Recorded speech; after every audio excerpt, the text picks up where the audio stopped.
Welcome to Followed by Mercy with Austin Gardner.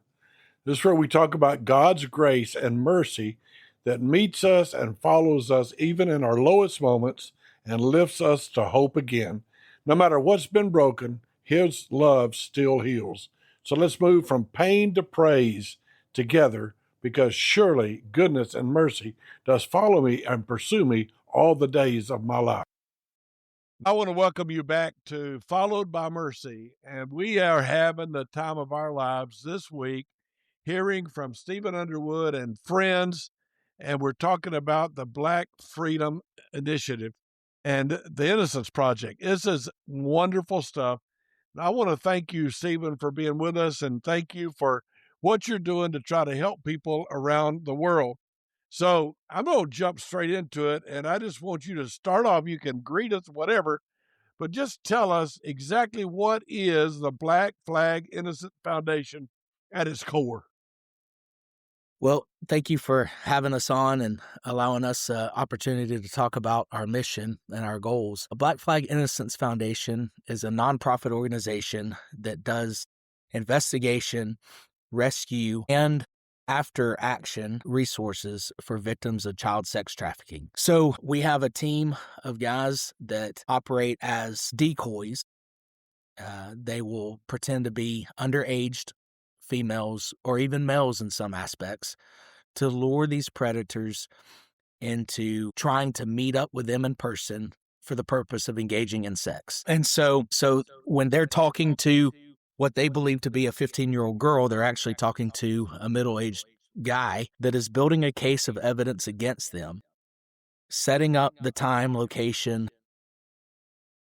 details for us to be there waiting on them.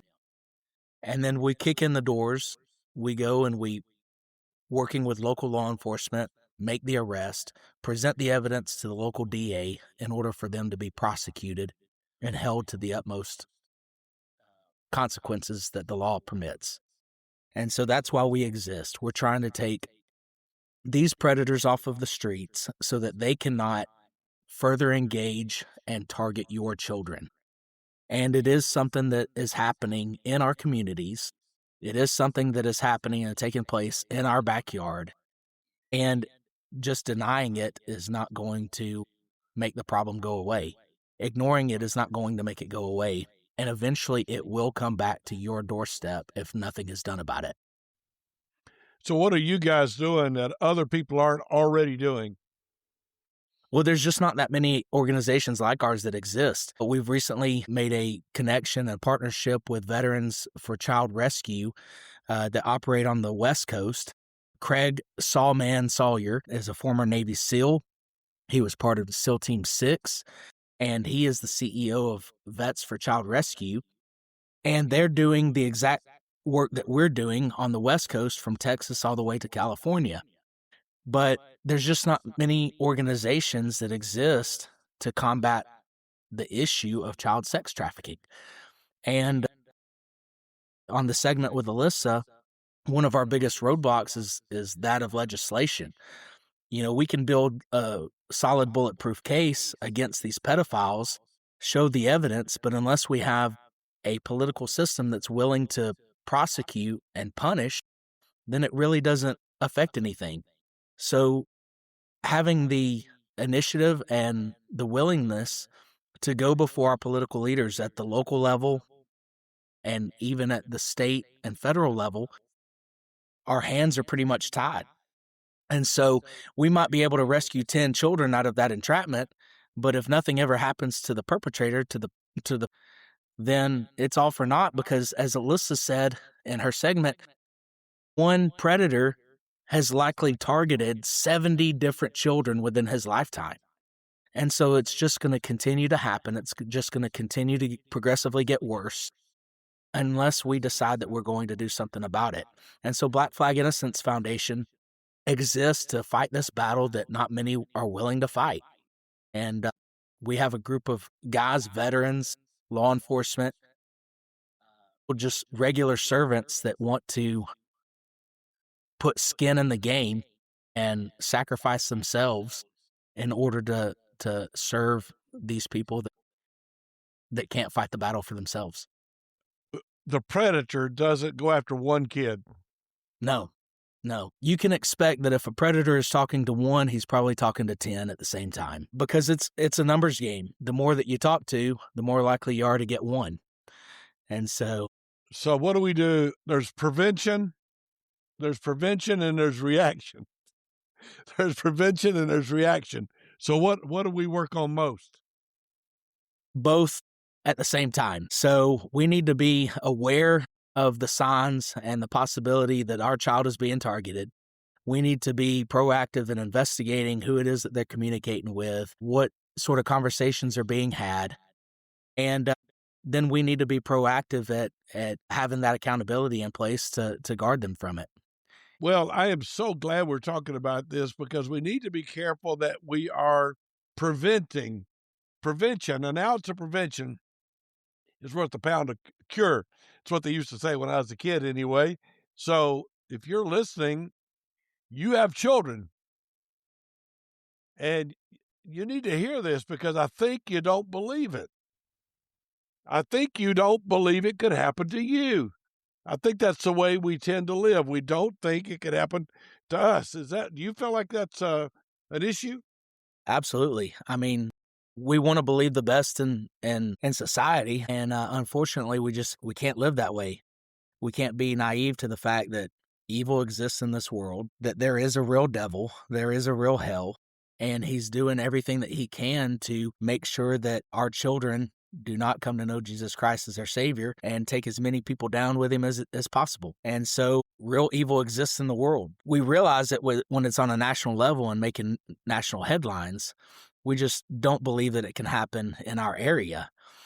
But even when we hear stories of something that's happened in New York or in Miami or in Los Angeles, you realize that for them, that's their community. So it's happening where they are. Just because those are major cities doesn't mean that it's not happening in our area too. I think I'm just going to be honest with you, and I'm trying to help a little bit by doing the podcast. But I think that, what was the film that we saw about child trafficking? What was the name of that? The Sound of Freedom. And that's the one where but that had to do with out of the country, didn't it?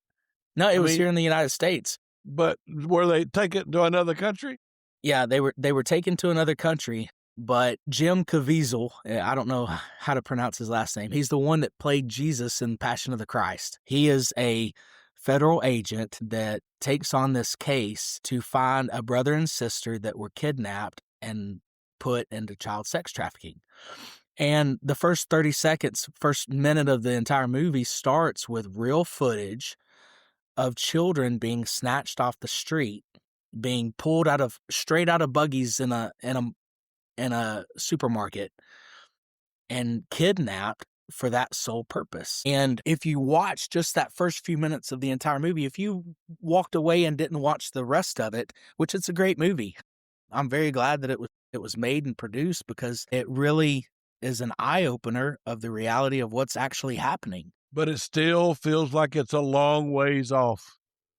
It does, but if you never start, it's like running a marathon. You got to start by taking that first step. And we're not looking at this as a sprint. We're not even looking at it as a marathon. It's a way of life at this point. This is a lifelong commitment. I just want people to wake up, because when you watch a video, it's like, yeah, that happened somewhere else, not here. It's not about me, not about my family. But your whole project is saying, no, it is about your family. It is. I mean, I'll be very careful about how much detail I go into, but it was several years ago. My oldest son, who's 17, almost 18 now, he was only 13 at the time. And I found images on his phone that people from the internet had sent him that would be explicit in nature. And he was 13. When I was 13, I was worried about playing backyard football. Pimples. Or, yeah, what friends could come over and go swimming in the summer. I was worried about where we were going to go eat after church. I wasn't worried about that stuff. But today, our 13-year-olds, 12-year-olds, 10-year-olds are being exposed to this junk. Earlier, you said 6. Yeah. So the first exposure to something pornographic on average is the age of 6. That's hard to believe. And it's just because it's everywhere. You can't go to any sort of social media platform without it being right there in your face, unsolicited. They use the sponsorship options to put those images in hopes to attract someone that will click the link and then get addicted to pornography. And honestly, that's where it really begins. Most of these predators didn't set out to start having sex with children. There wasn't something naturally ingrained in them to say, hey, I'm going to desire an 8-year-old little boy. They got addicted to pornography. Their minds were corrupted. They could not feel that desire with, natural desires, adults of their own age or anything like that.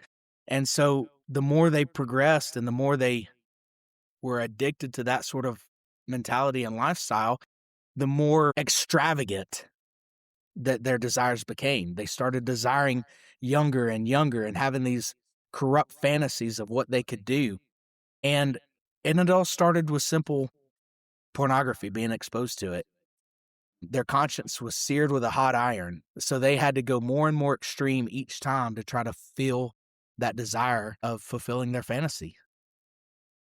So right now, we could say that the heartbeat of the Black Flag Innocence Project would be prevention, or you're trying to. How much do we rescue, and how much do we try to catch the guys? Kind of explain all that to me. So our heartbeat exists for all levels of this battle. Yeah, we want to raise awareness. We want to do the prevention, but we also want to get our hands dirty. We want to throw on our tactical vest and strap up with our 9mm, and we want to kick the doors in, and we want to see these guys brought to justice. Eventually, we want to see the head cut off the snake. We're not really going to make a dent in anything until we can cut the head off the snake. And that means going to the level of federal legislation to see some of these laws put in place that are going to bring the maximum penalty against those that are actively involved in child sex trafficking, and creating such awareness that our government officials, our political leaders cannot deny it. We go after these organizations, the cartels, the gangs, even some of the businesses that are facilitating child sex trafficking, and we cut them down at their very core. What kind of businesses would facilitate? I don't know if I understand that. Well, I mean, who was Jeffrey Epstein? He was a businessman, and he had an entire island that he bought that he would fly his buddies, his business associates to, so that they could engage in sex with minors. So yeah, it's happening at all levels. It's at our highest forms of government, all the way down to our local level, where you're just average Joe that has a sick mentality wants to engage in these acts with your children. And so until we get to the point where we can go after those highest levels of office and see them brought to justice too. It's one thing for us to put some guy that lives in his mama's basement and is addicted to porn in jail, but until our political leaders are held to the same consequences that we want for that guy that's a creep, then really nothing's going to change. So Black Flag Innocence Foundation exists not only to fight the battle with boots on the ground, but also to have people who are going and lobbying on our behalf to see the laws of our land that bring stricter consequences to those who are practicing it, and then see justice that's equal across the board.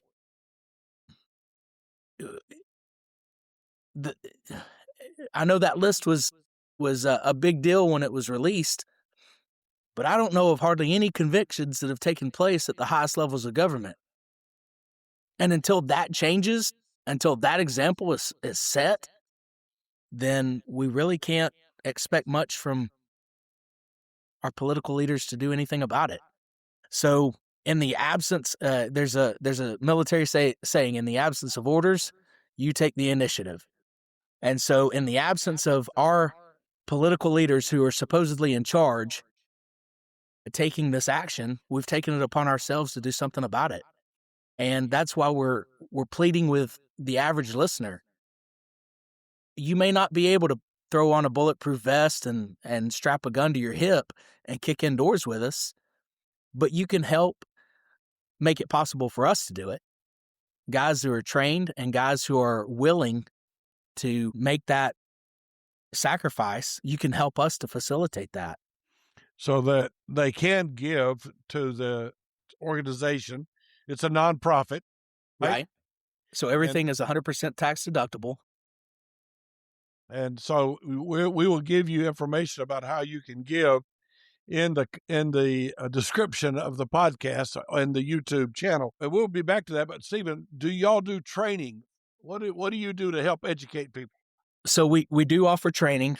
We have training from basic pistol for self-defense all the way up to how to recognize if your child is being targeted and to look for those warning signs. So I want to know if y'all do conferences, or do you do sessions, or do you go speak to the Chamber of Commerce? I mean, exactly what do y'all do? So we do have a group of lobbyists that are currently lobbying with political leaders in different areas to see that legislation come into place. We're more than willing to put on conferences, more than willing to do speaking engagements, more than willing to do one-on-one training, whatever the listener is interested in. We're willing to facilitate that if that helps us to make a connection for somebody to get involved in this battle. Because we're on the early stages of really getting going, our focus at the moment is connecting ourselves with other organizations that currently do that. And as I already mentioned, Vets for Child Rescue and Craig Sawyer, they've been instrumental in helping us springboard and into the mission instead of having to figure things out on our own. We're not trying to reinvent the wheel, so we're taking the example of an organization that's already existed and already completing this mission to help us get that much further ahead. Well, so far we've only met you and Alyssa. So could you tell me who else is involved in your Black Flag? Yeah, so J.J. Johnson is the CEO, and he's a former SWAT officer and a veteran. And then Dan Simmons, who's a former Green Beret, are part of the team. And then we have Haley Thomas, who was a canine handler in the Navy. And she was really my first point of contact with getting connected with Black Flag, and it was for the purpose of the executive protection. It was for private security. And then as that relationship with the team continued to grow and be cultivated, I was brought in because of my knowledge and experience in working in the nonprofit sector to help them get Black Flag Innocence Foundation 3 approved and for us to be able to operate at that level. So while Black Flag International exists as a for-profit to provide personal and private security, we also have our team of veterans, special operators, and former law enforcement that devote their time and energy into fighting that battle that hardly anybody else is willing to fight, and that's protecting our innocent children that are entrapped in child sex trafficking. It's not just about kicking in the door and arresting the perpetrator, but it's about educating the parents and grandparents on how to prevent their children from falling into that trap in the first place. It's about providing resources in the aftermath, helping them to be able to heal from that traumatic event and that traumatic life that they were a part of. And ultimately, it's to present to them the gospel of Jesus Christ. We know that real change will never exist in our life without Jesus doing something radical in the lives of people. And so, yeah, we want to infiltrate every level that we can within the community to help raise awareness, but it gives us that platform to where we can speak the real truth, and that's the gospel of Christ. I think that is absolutely wonderful. Alyssa Del Torre was a Miss America. How in the world did she get involved? So Alyssa, she was Miss USA.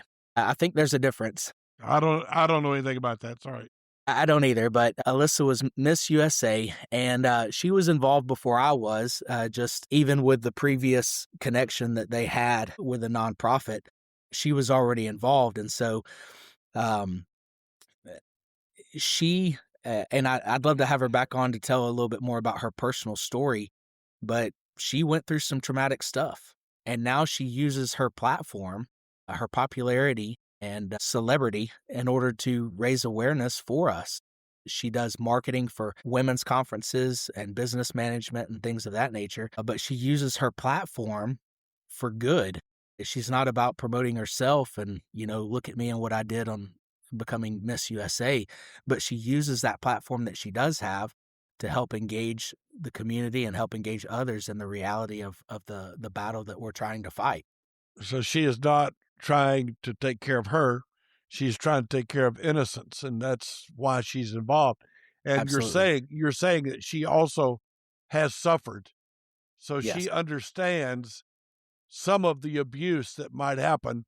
And instead of being a victim, she is going out to rescue other victims. Right. I can understand somebody that has been recently pulled out of that and they're very nervous, cautious, scared about taking the steps to try to fight for others. But I think that's what sets her apart from many others is that she's taken that and it's motivated her to be a voice for the voiceless. I think another thing I want all our listeners to catch on to is there is a Black Flag project that is pure revenue and Yes. professional, but they didn't want to stay there. They didn't want to be takers. So they decided we're going to open an entire different arm. And instead of doing which everybody has to have a job, everybody has to have Right. a business. So they had that, but they didn't leave it there. I like that. They didn't leave it there. They said, we're going to see if we can't rescue others at, could I say it this way, Stephen, and you can correct me, but at maybe great personal cost, financial and emotional. Absolutely. I would tell you right now, just in the early days of being involved with Black Flag Innocence Foundation, that every single one of us are financially invested in the project. We've all made sacrifices financially in order to supply needs that the team needs. I learned this lesson from you, team splits. And we always had some sort of team split that we were a part of to meet a need. And so our team will go in together and we'll cover the cost of something that we need because we're just not at the point and place where we have the steady source of income to be able to do that. So yeah, Black Flag International exists to make money and to provide a service for our clients. But beyond that, it exists so that we have the team and resources available to fight this often ignored battle of child sex trafficking. And if you ask anyone on the team, why they exist, I would almost guarantee that not one of them would mention we exist to provide executive protection for rich people that need personal security. Every single one of the people on our team would say we exist to fight this battle that nobody else is willing to fight. I think that is I just think that's beautiful and wonderful. And I encourage all of our listeners to pray for these people and to get financially involved. And we're going to be back with you. We're going to come back and talk to you at least one more time. And then maybe in the future, Stephen, you can get some of the other guys on your team and all of y'all can be involved in this. But I know some of you listening are going to say, what does this have to do with Followed by Mercy? You're all about preaching the gospel. But, the gospel gets involved where the rubber meets the road. Right. And the whole lesson is followed by mercy. And these innocent children need to be followed by mercy. They are, because God is doing it. But then he sends the Black Flag Initiative, the Black Flag Innocence Initiative. He sends them in to rescue those children and to help those children. I think we can make a difference. And I want to challenge you to get involved with that. So, Stephen, take the last minute or two here and say whatever you want to say. Try to get people involved. Well, just kind of springboarding off of what you just said, could you imagine the story of the Good Samaritan being told if he didn't exist? The Good Samaritan is in the Bible to give us an example of somebody that went out of their way to help somebody that didn't even like them. And Jesus used that to tell us, hey, we exist to serve others. We exist to go out of our way to help those that are in need. And it's not for the simple purpose of just meeting a physical need, but it's ultimately to meet a spiritual need, and that's for them to be able to receive Jesus Christ as their Savior. It's just an avenue. It's one method that we have to not only help them in this life, but to help them with meeting the spiritual need of salvation. And so that's why I can be so invested in what we're doing, is because I know it doesn't just end when a predator is in handcuffs and is prosecuted. It ends when that victim has an opportunity to hear that there was somebody that loved them so much that he lived a perfect and sinless life, yet he laid down his life so that they could have eternal salvation, so that they could be forgiven of their sins, so that they could have a home in heaven one day when they die. And that's why I can get behind this team so willingly and proudly, with great pride. I can stand behind them and say, it doesn't matter what role I play, just put me to work.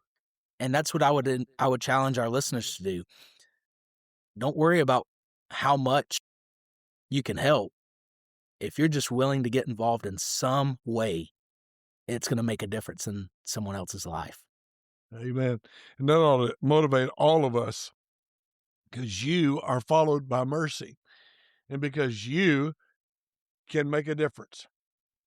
I think about my children and my grandchildren, and I say, I would be glad to have these men and women helping us. And so let's pray for the Black Flag Innocence Foundation. Black Flag Innocence Foundation. And pray for them, get involved and help out. And don't miss tomorrow. We'll sum it up and we'll tell some stories, and I hope it'll make a difference in your life. Thanks for listening to Followed by Mercy with Officer Gardner. If today's message spoke to your heart, share it with someone who needs to know God hasn't given up on them. Remember, your pain isn't the end of your story. In Jesus, it can become praise. Thank you.